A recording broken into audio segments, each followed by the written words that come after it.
मैथिलीक समस्त सिनेही अनुरागी श्रोता का राजीवक नमस्कार। श्रोतागण, साहित्यिक यात्रा का नव कड़ी लऽ कऽ नव एपिसोड पर अपना मैथिली सिनेही चैनल के माध्यम से अहाँ सबक समक्ष पुनः कथा यात्रा लऽ कऽ आयल छी। आजुक जे कथा यात्रा छै श्रोतागण, इस कथा यात्रा का जे सूत्रधार छथि ओ अपना मैथिली साहित्य के कालजयी रचनाकार श्री हरिमोहन बाबू। श्री हरिमोहन बाबू का एकटा बहुत कालजयी रचना छनि खट्टर काका के तरंग। खट्टर काका के तरंग में से आई एकटा पुनः अहाँ सबक समक्ष एकटा रचना राखि रहल छी। रचना के शीर्षक छियै धर्मक तत्व। ई होइ छै कि जीवन में धर्म आ अधर्म एहि पर में जे छै से बहुत चर्चा अपना सबके दैनिक जीवन में सुनऽ में अबै छै। वास्तव में अधर्म तो खराब चीज छियै, परंतु खट्टर काका के जे भी हरिमोहन बाबू खट्टर काका के माध्यम से जे भी चीज रखलखिन हँ, किछु जे अपना ओतऽ जे विसंगति सब छै, ओहि विसंगति धर्म के नाम पर में जे आडम्बर छै, ओहि आडम्बर पर में ओ किछु अपन कलम चलेलखिन हँ।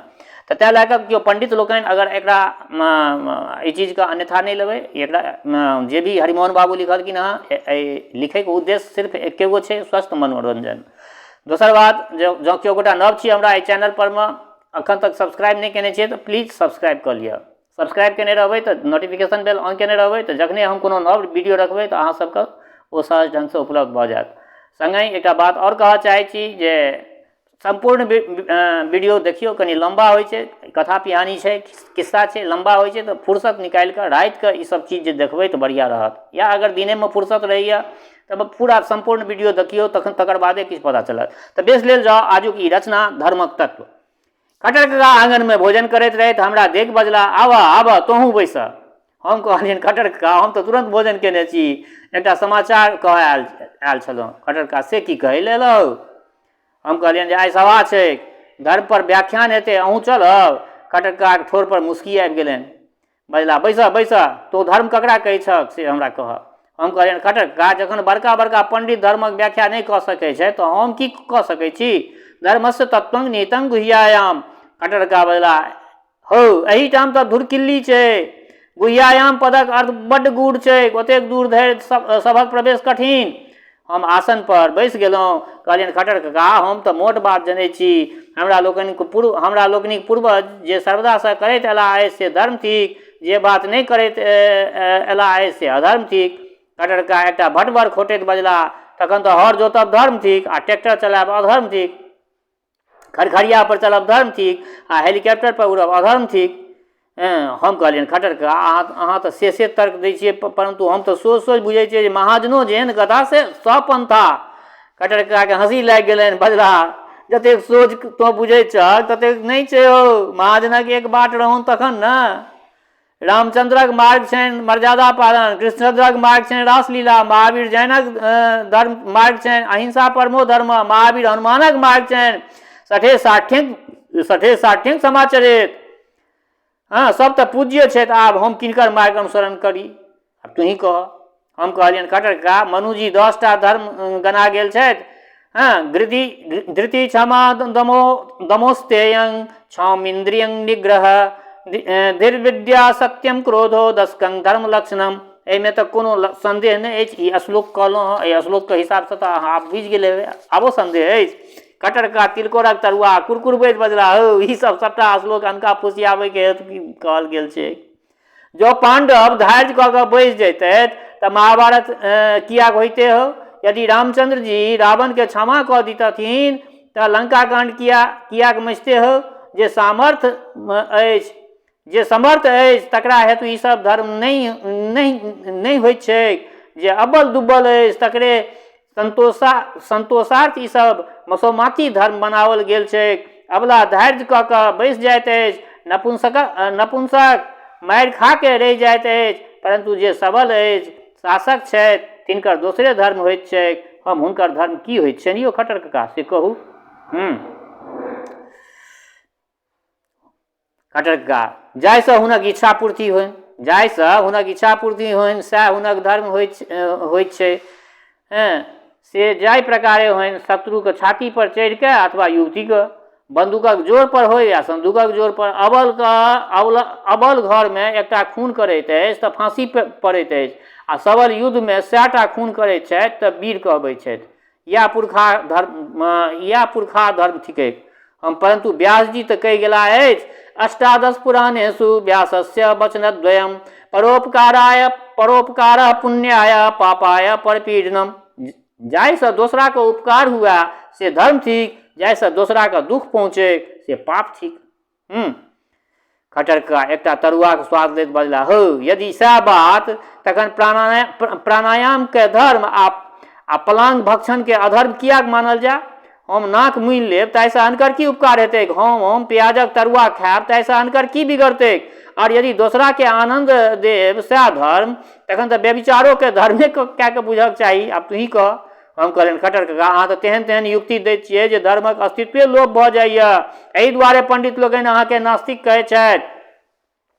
खट्टर कका मिरचाइके अचार खोटैत बजला, हौ ई की हम अपना दिससँ कहै छियौ? स्वयं कुमारिल भट्ट कहि गेल छथि, क्रोस्ता हृदय नापी गुरुद्वाराभिगामिनाम भूयान धर्म प्रसज्जेय भूयसी हुपकारिता। अर्थात यदि दोसरा के आनंद प्रदान करबे धर्म ठीक, तखन तऽ गुरु पत्नी गमन करे वाला के सेहो धर्मात्मे हम कही।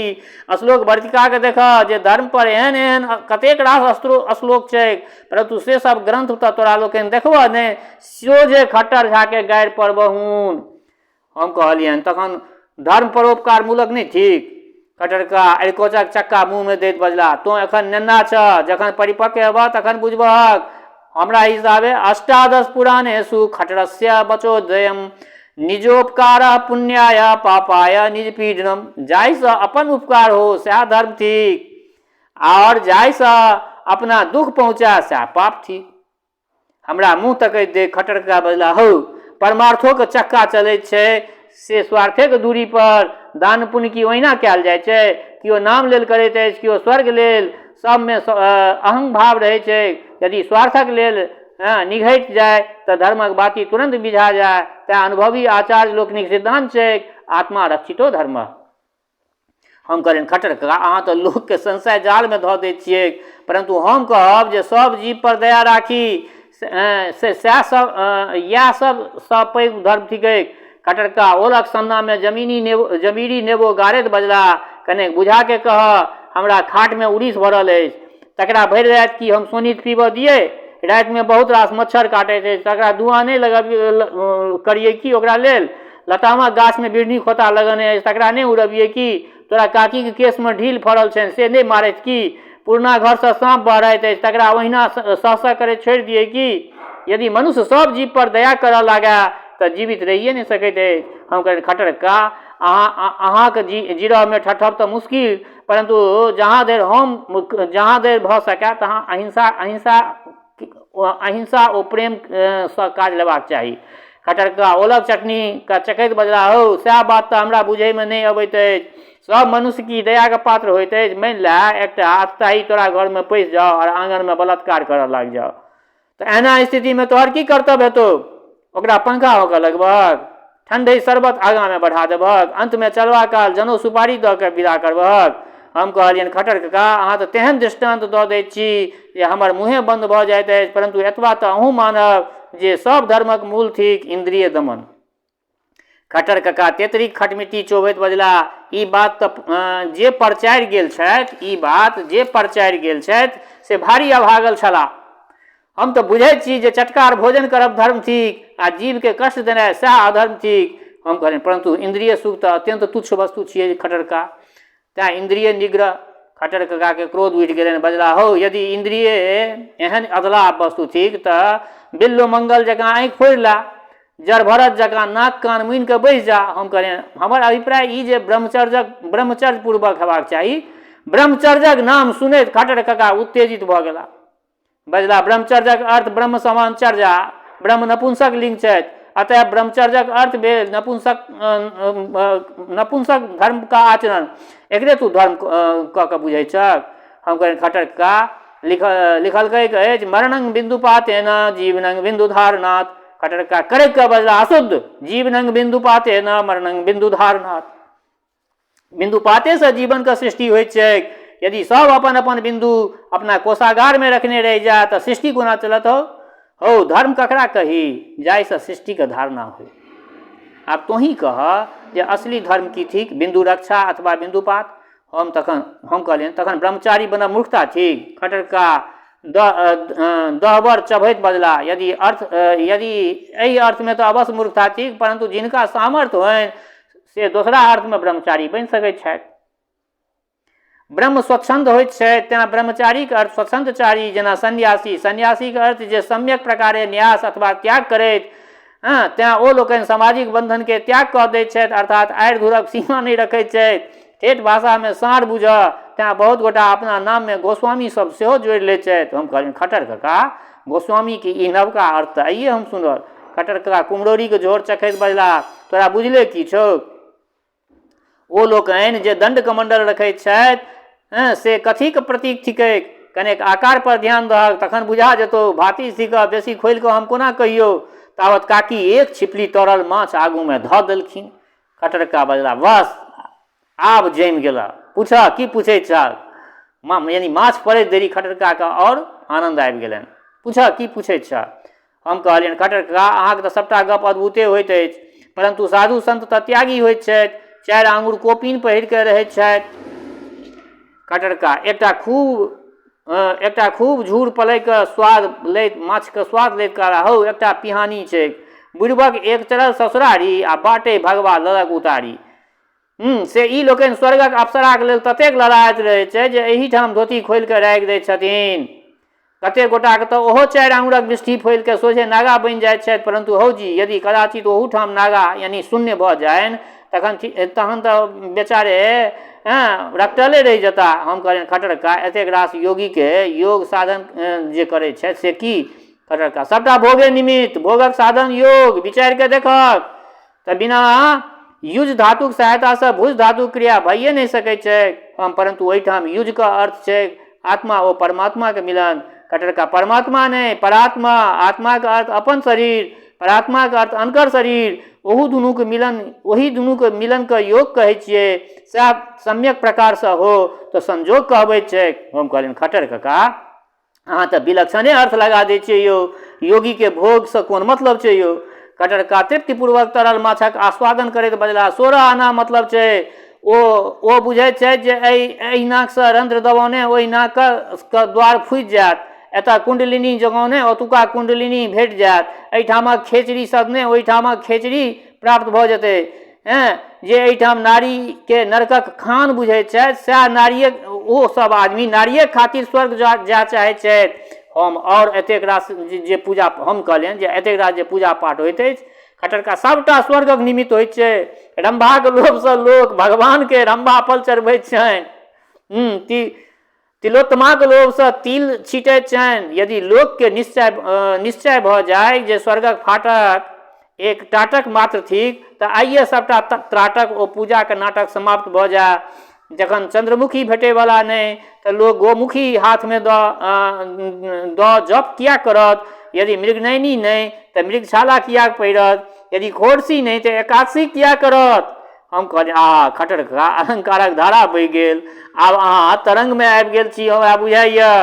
की दऽ देने छियै सवेरे सकाल की?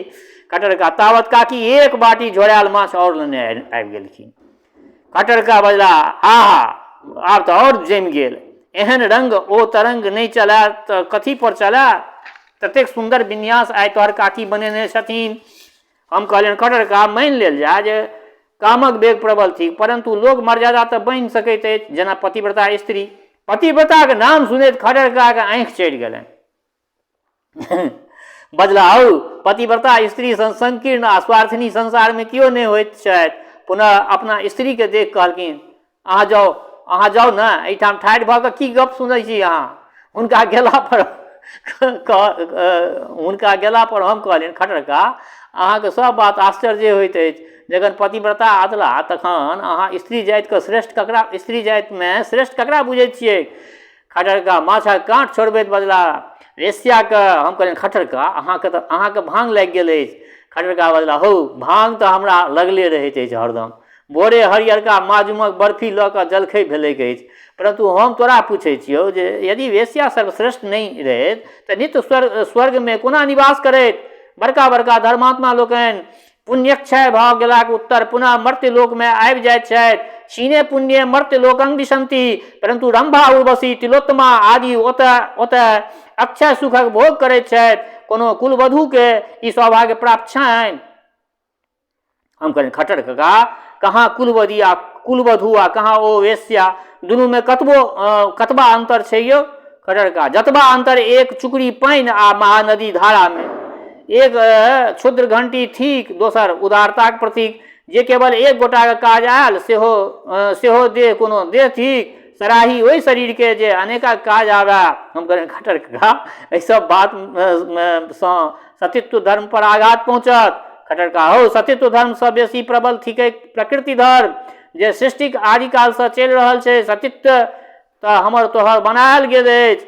हम कहलियनि तखन पतिव्रत्य के अहाँ ईश्वरीय आज्ञा कऽ कऽ नहि बुझैत छियनि कि? खट्टर काका बिंसैत बजला, हो ईश्वर के सबठाम किया घसीटै छहुन? हुनका एतबा काज छनि जे दूरबीन लगेने बैसल रहैत। हम कहलियनि तखन ई वस्तु चलल कोना? खट्टर काका प्रेम से रोहुक सीरा से घी बाहर करैत बजला, हो हमरा लोकनिक पुरखा चलाक छला, बुढ़ारियों में कएटा बियाह कऽ के अनैत छला, कहाँ धरि युवती सभक रखवारी करतैथ, तैं किछु अश्लोक बना के पैर छानि देलखिन। चरवाक तऽ साफ कहै छथि, पतिव्रत्यादि संकेत बुद्धि मतुर्बले कृत, रूप बीर्जवता सार्धं स्त्री केली महसहिष्णुभि। खट्टर काका एक लोटा पानि पीलनि, पुनः बजला, असल में बुझ तऽ जकरा लोग पतिव्रत्य कहैत छै सएह व्यभिचार थिक। हम कहलियनि खट्टर काका, कबीरदास के उल्टे बानी आ बरसा कमल भिजा पानी। अहाँके तऽ निश्चय नशा लागल अछि, भांग लागि गेल अछि अहाँके निश्चय। खट्टर काका गंभीरतापूर्वक बजला, हो नशा तऽ हमरा लगले रहैत अछि हरदम, परंतु कनेक अपने विचार कऽ देख, व्यभिचारक अर्थ की? नियमक अपवाद। आब देख जे स्वाभाविक नियम की थिकै? नर ओ बाधाक संजोग से संभावतः गर्भाधान भऽ जाइत छै। ओहि खातिर जे सहनाई बजेबाक काज छै, ने शंख फूकबाक काज छै, सिंदूरदान ओ गठबंधन तऽ केवल आडंबर थिकै। स्त्री के मही जगह नाथक हेतु देखे छ ने, एखन धरि पतिव्रता स्त्री अपना पति के नाथ कहै छथिन। हो प्राणी मात्र के मैथुन कर्म में स्वतंत्रता छै। केवल मनुष्य एहि नियमक उल्लंघन के स्त्री के पैर में छान लगा देने छथिन। एहि दुआरे हम पतिव्रत्य धर्म के व्यभिचार कहैत छियै। हम कहलियनि खट्टर काका, एना कहबै तऽ नारी सती धर्मक पालन नहीं करत। खट्टर काका बजला, हो सती के अर्थ की छियै? उत्तम की थिक जे अपना अधिकारक रक्षा करा। तुलसीदास कहै छै, जिम स्वतंत्र होई बिगड़ही नारी। हम कहै छी, जिम स्वतंत्र होई सुधरही नारी।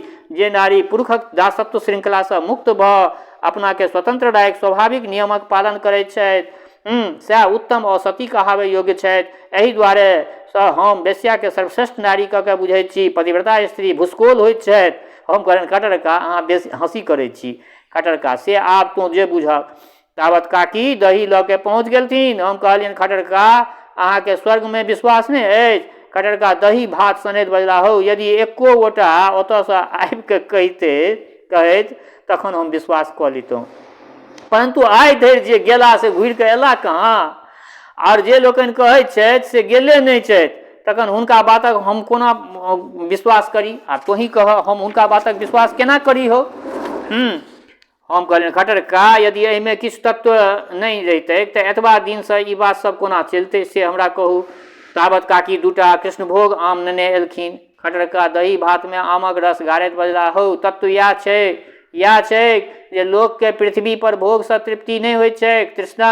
तृष्णा कोनो अंत नहीं छै, परंतु जीवन परिमित, देहक शक्ति अल्प, थोड़बे दिन में बुढ़ापा पहुँच जाइत छै आ कामना बनले रहै छै, तावत खेल खत्म भऽ जाइत छै। एहि दुआरे लोक कल्पना से पूर्ति करैत अछि। जे सेहनता एहि जन्म में नहीं पूर्ण भेल से मुइला के बाद पूर्ण भऽ जायत।